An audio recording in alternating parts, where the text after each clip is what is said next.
आरती एक social worker थी, जिसकी वजह से उसका पूरा समय वृद्धा आश्रम में ही गुजरा करता था।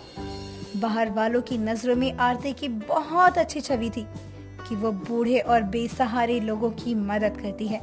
पूरे दिन वृद्धाश्रम में लोगों की सेवा करती थी, लेकिन वहीं दूसरी तरफ घर आने के बाद वो अपनी बूढ़ी सास से सीधे मुंह बात तक नहीं करती थी। वो घर के सभी काम अपनी सास से करवाया करती थी। ऐसे ही एक सुबह आरती वृद्धाश्रम जाने के लिए तैयार होकर अपने कमरे से नीचे आती है। तभी उसकी सास कुसुम, जो कि चाय की ट्रे लेकर रसोई से निकल रही होती है, लड़खड़ा कर जमीन पर गिर जाती है। तभी आरती अपनी सास को इस तरह देखकर वो अपनी सास से गुस्से में बोलती है, माँ जी, आपने ये क्या किया? कितना महंगा कप तोड़ दिया मेरा। एक काम आप ठीक से नहीं कर सकती? आए दिन कुछ ना कुछ तोड़ती ही रहती हैं आप। माफ कर दे बहू, कल से मेरी तबीयत कुछ ठीक नहीं है, इसलिए चक्कर आ गया था और मेरे हाथों से चाय गिर गई। अगर ऐसी ही बात है तो जाकर दवा लीजिए। यहाँ मेरे घर के सामानों का नुकसान करने में क्यों लगी हुई हैं? आपको पता है मैंने ये कप का सेट बाहर से मंगवाया था और आपने एक झटके में तोड़ दिया। अब जाकर पोछा लेकर आइए और फर्श को साफ करिए। किसी काम की नहीं है आप। आरती इतना कहकर हॉल में बैठकर फोन चलाने लगती है और कुसुम रसोई में जाकर पोछा लेकर आती है और हॉल में सफाई करने लगती है। तभी उसका बेटा अमित भी ऑफिस जाने के लिए तैयार होकर हॉल में आता है, अपनी माँ को पोछा लगाते हुए और अपनी पत्नी को सोफे पर बैठकर फोन चलाते हुए वो अपनी पत्नी से बोलता है, अरे क्या बात है, सोशल वर्कर तो तुम्हारी तरह होना चाहिए। अरे वृद्ध आश्रम की सोशल वर्कर का अपने घर के वृद्ध लोगों के साथ ऐसा बर्ताव है। अरे तुम्हारे वृद्ध आश्रम के लोगों को भी तो पता चले, अरे ताकि तुम्हारी ये दिखावे की जॉब चली जाए। अब फिर शुरू हो गए। मैंने कितनी बार कहा है आपसे कि मेरी जॉब को लेकर मुझसे कुछ मत बोला कीजिए, लेकिन आपको कुछ भी समझ नहीं आता। आखिर आपको मेरी जॉब से परेशानी ही क्या है? अरे मैंने कुछ गलत नहीं बोला और ना मुझे तुम्हारी जॉब की कोई प्रॉब्लम नहीं है। प्रॉब्लम तो मुझे तुम्हारे इस दोगले चेहरे से है। अरे एक तरफ तो तुम वृद्ध आश्रम में बूढ़े लोगों की इतनी सेवा करती हो, वहीं अपनी बूढ़ी सास से घर के काम करवाती हो। बेटा चुप हो जा, बहू ने मुझसे कुछ नहीं कहा है। तुम दोनों आपस में मत लड़ो। ये चाय मुझसे ही गिर गई थी तो मैंने सोचा मैं ही साफ कर दूं। अपने घर का काम करना कोई गलत बात नहीं, तू ऑफिस जा। अपनी माँ के कहने पर अमित गुस्से में आरती के हाथों से उसका फोन छीनकर जमीन पर फेंक देता है और अपना बैग उठाकर ऑफिस के लिए निकल जाता है। थोड़ी देर बाद आरती भी वृद्धाश्रम के लिए चली जाती है। जहाँ पहुंचकर वो देखती है कि वृद्धा आश्रम के बाहर एक बुढ़िया बैठी रो रही थी। तभी वो उसके पास जाती है और उससे बोलती है, क्या हुआ माँ जी, आप यहाँ क्यों बैठी हुई हैं और आप रो क्यों रही हैं? बताइए मुझे, शायद मैं आपकी कोई मदद कर सकूं। बेटी, मेरे बेटे ने मुझे घर से बाहर निकाल दिया। मुझे बहुत जोर से भूख लगी है, क्या मुझे कुछ खाने को मिलेगा? माँ जी, बिल्कुल मिलेगा। आप जैसे लोगों की सेवा करने के लिए ही तो हमने ये आश्रम खोला हुआ है। आप चलिए मेरे साथ। आरती इतना कहकर उस बुढ़िया का हाथ पकड़ती है और उसे उठाती है और धीरे धीरे आश्रम के अंदर ले जाती है। गलती से बुढ़िया के गंदे हाथ उसकी साड़ी पर लग जाता है और उसकी साड़ी खराब हो जाती है। ये देखकर आरती को गुस्सा आ जाता है और वो गुस्से में उस बुढ़िया से बोलती है, ओ बुढ़िया, ये तूने क्या किया?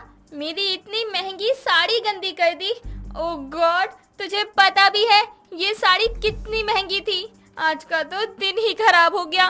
बेटी, ये तेरा कौन सा रूप है? अभी तो तू बड़े ही प्यार से बात कर रही थी, जरा सी साड़ी गंदी क्या हो गई तो मुझे ऐसे बोल रही है? तू ऐसे ही सभी वृद्ध लोगों से बात करती है क्या? ओ गॉड, ये मैंने क्या कर दिया? कहीं ये बुढ़िया अंदर जाकर मेरी शिकायत ना कर दे। नहीं नहीं माँ जी, वो गलती से मेरे मुंह से निकल गया। अब गलत समझ रही हैं। चलिए मैं आपको आपका कमरा दिखा देती हूँ और आपके लिए कुछ खाने के लिए भी भिजवा देती हूँ। आरती इतना कहकर उस औरत को कमरे में बिठाकर वृद्धा आश्रम की रसोई में जाती है और उसके लिए खाने को फल लेकर आती है और अपने हाथों से खिलाती है। तभी वो बुढ़िया औरत उससे बोलती है, तेरी सास कितनी किस्मत वाली होगी जिसे तेरी जैसी बहू मिली है। भगवान तुझे हमेशा खुश रखे। आरती की सच्चाई से अनजान बुढ़िया उसे बहुत आशीर्वाद देती है, जिसके बाद आरती अपने कैबिन में जाकर आराम से बैठ जाती है। कुछ देर बाद जब वो अपने घर लौटती है और रसोई में जाकर देखती है कि खाना तैयार नहीं है, तभी वो अपनी सास के कमरे में जाती है और देखती है कि उसकी सास चादर ओढ़कर सो रही है। ये देख आरती उसकी चादर खींचते हुए उससे बोलती है, माँ जी, ये कौन सा टाइम है आपके सोने का? आप जानती हैं कि आते ही मुझे बहुत भूख लगती है, तो खाना बनाने के जगह आप यहाँ आराम फरमा रही हैं। आप 3 लोगों का खाना भी नहीं बना सकती क्या? बहू, मेरी तबीयत खराब है। तबीयत खराब सुबह से ही थी, लेकिन फिर मैंने बहुत सारे कपड़े धो लिए, जिसकी वजह से मुझे बहुत जोर से बुखार हो गया। मैंने अम्मी से दवा मंगवाई है, खा लूँ तो आराम होते ही बना दूंगी। माँ जी, लेटने से तबीयत और ज्यादा खराब होती है। चलिए चलिए, आप उठिए और रसोई में जाकर मेरे लिए खाना बनाइए। देखिए, आपका बुखार यूं गायब हो जाएगा। बहू, हाथ छोड़, मुझसे खड़ा भी नहीं हुआ जा रहा। नहीं माँ जी, चलिए चलिए रसोई में, मुझे कुछ नहीं सुनना, जल्दी। आरती जबरदस्ती अपनी सास का हाथ पकड़ उन्हें खड़ा करने की कोशिश करती है। तभी उसका पति अमित वहाँ आ जाता है और अपनी माँ का हाथ छुड़ाकर आरती का हाथ जोर से झटकते हुए उससे बोलता है, हाँ हाँ, लगती है। तुम एक काम क्यों नहीं करती? वैसे भी तुम वृद्ध आश्रम में रहने वाली बहू हो, तो पूरा दिन तुम्हारा वहीं निकल जाता है। अरे तो सुबह और रात के लिए तुम घर क्यों आती हो? वहीं रह जाया करो, कम से कम हम तो शांति से यहाँ रह पाएंगे। हाँ हाँ, आपका बस चले तो आप मुझे वृद्धाश्रम में ही भेज दें, लेकिन ऐसा कभी नहीं होगा। जब इस घर में आओ तब कलेश होता ही है। आरती इतना कहकर गुस्से में दरवाजे को जोर से बंद करके वहाँ से चली जाती है।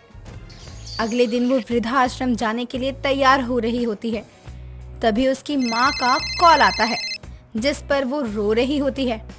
तभी वो जल्दी से अपने मायके पहुँचती है और देखती है कि उसकी माँ जमीन पर बैठी है और उसकी भाभी के वो पैर दबा रही है। ये देखकर आरती अपनी भाभी से बोलती है, भाभी, आप ये क्या कर रही हैं? आपको शर्म नहीं आती? अपनी माँ समान सास से पैर दबाते हुए। आप तो ऐसी नहीं थी। क्यों, क्या हुआ? बहुत बुरा लग रहा है तुम्हें कि मैंने तुम्हारी माँ से अपने पैर दबाए? लेकिन तुम भी तो अपनी सास के साथ यही करती हो ना। उसके बेटे के सामने उसकी माँ को नौकरानी बनाकर रखती हो। तो तुम्हें क्या लगता है कि मुझे पता नहीं है? तो मैंने सोचा कि तुम्हारे ही नक्शे कदम पर चल लूं। आपको ये किसने कहा? आरती के इतना पूछने पर अमित अपनी माँ को लेकर आता है और उससे कहता है, मैंने बताया है भाभी को सब कुछ। क्यों, कुछ गलत कर दिया क्या? जैसा बर्ताव तुम मेरी माँ के साथ इतने समय से कर रही हो, वैसा ही बर्ताव तुम्हारी माँ के साथ हुआ तो तुम्हें इतनी मिर्ची लगी। तो सोचो कितनी तकलीफ होती होगी मुझे। ये सब नाटक तुम्हें एहसास दिलाने के लिए किया गया था, ताकि तुम्हें अपनी गलती महसूस हो। अपने घर वालों की बात सुनकर आरती को अपनी हरकतों पर बहुत शर्मिंदगी महसूस होती है और वो अपनी सास के आगे हाथ जोड़कर उससे माफी मांगती है।